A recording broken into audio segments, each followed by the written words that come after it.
President Joe Biden welcomed South Korean President Moon Jae-in to the White House. On the agenda, North Korea, COVID-19, China, and climate change.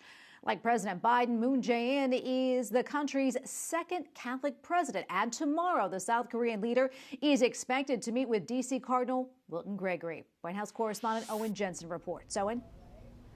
Tracy, good evening to you. Soon after President Joe Biden greeted President Moon Jae-in, one of the very first things they did together was honor a Korean War veteran for what he did on the battlefield some 7 decades ago. President Joe Biden welcomes President Moon Jae-in to the White House, and shortly after the arrival, Almighty God, the author of liberty, all the attention for both world leaders immediately turned to this man, 94-year-old retired Colonel Ralph Puckett Jr. Lord, thank you for Colonel Puckett. In 1950, as a first lieutenant in the Korean War, he intentionally drew enemy fire to protect his unit of Army Rangers, fighting off multiple attacks while wounded.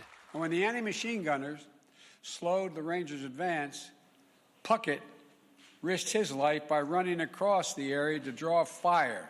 Earlier, President Moon Jae-in, while meeting with Vice President Kamala Harris, told her of his hope for both nations after the coronavirus pandemic. In the face of seismic changes of the post-COVID era, I hope our two countries will closely work with each other to move forward together. Thank you. And in the press briefing room, I asked White House Press Secretary Jen Psaki how the Biden administration is going to foster international religious freedom in light of the fighting in the Holy Land and ongoing religious persecution around the globe. What I will tell you is that, broadly speaking, the President and the administration, the Secretary of State, will continue to advocate for freedom of religion, freedom of expression, freedom of media around the world when they have engagements diplomatically, when we have bilateral meetings, through public and private conversations.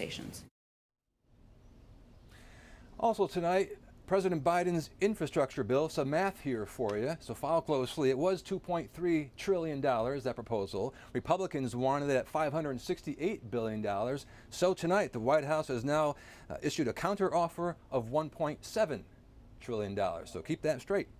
And negotiations continue. At the White House, Owen Jensen, EWTN News Nightly.